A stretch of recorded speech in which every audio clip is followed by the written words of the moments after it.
not rush you, and they will not be intimidated by the intensity of your condition. They've walked through battles where their own mind tried to convince them to quit, and they emerged with a grace that calms storms in others. That grace is what I've chosen for you. The panic that gripped your heart so tightly will begin to unravel when they sit beside you, when they pray over you, when they remind you through their actions, not just their words, that you are not alone and never were.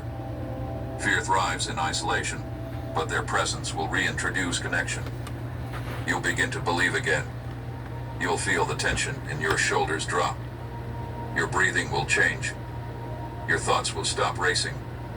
Not because the world around you became perfect, but because my presence will walk in through their life and shift the spiritual climate. I know how fear crept in.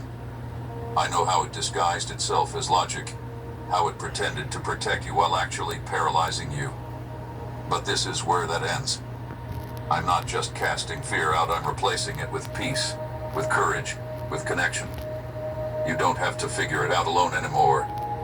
I'm not asking you to be strong, I'm sending someone strong to stand beside you. You won't need to perform. You won't need to hide. You won't need to explain every emotion. They will know, because I've already told them. They will feel, because I've softened their heart with fire. And as they walk with you, you'll begin to notice what used to terrify you now barely whispers. That's what happens when I send my presence not in thunder, but in someone who walks softly and carries heaven within. What they carry didn't come cheaply, it was forged in the very places most people avoid. They know what it's like to feel the heat of disappointment, the scorch of betrayal, the slow burn of unanswered prayers. But they didn't come out bitter, they came out blazing with purpose. The reason they are able to walk into your fire without flinching is because they've stood in their own and survived. And not just survived, they absorbed revelation there. They found me there. And now, they carry what most cannot: peace and pressure, clarity and chaos, stillness in the smoke. You've been surrounded by the blaze, feeling like everything around you is being reduced to ashes. Dreams that once stood strong, hopes that once had shaped, strength that once seemed reliable. You've whispered, "Lord, will anything be left?" And my answer is already on its way, walking toward you cloaked in wisdom, marked by mercy, carrying authority birthed through affliction. They are not intimidated by the intensity of your situation, because they've learned how to find me in the middle of their own infernos. This is not someone guessing their way through your pain. This is someone who has been trained by fire to navigate others through it.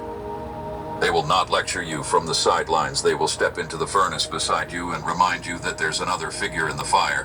One who doesn't abandon. One who doesn't observe from a distance, but one who joins the suffering and redeems it from the inside out. They won't offer escape, they will offer presence. And in that presence, things will begin to change. Not always visibly, not all at once, but profoundly, permanently, from the core outward. You've been conditioned to believe fire only destroys. But this fire was never sent to consume you, it was meant to refine you. And this messenger I'm sending knows how to pull gold from ashes. They see what remains when everything superficial burns away. They see the treasure still buried beneath the soot of your sorrow. And they are coming to uncover it not by force, but by faith. Their words will not fan the flames, they will quiet them. Their prayers will not just bring relief, they will bring revelation. You'll begin to recognize that not all fire is the enemy. Some fire is holy. Some fire is surgical. Some fire is purposed to expose what chains were hiding beneath polished appearances.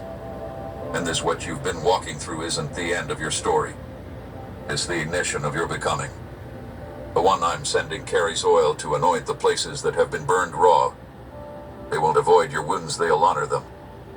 They won't ask you to rush past your pain, they'll walk at your pace, speaking life with every step. This is the rescue I designed, not to pull you from the fire prematurely, but to walk you through it into transformation. They won't ask you to perform. They will simply hold up the mirror of truth and let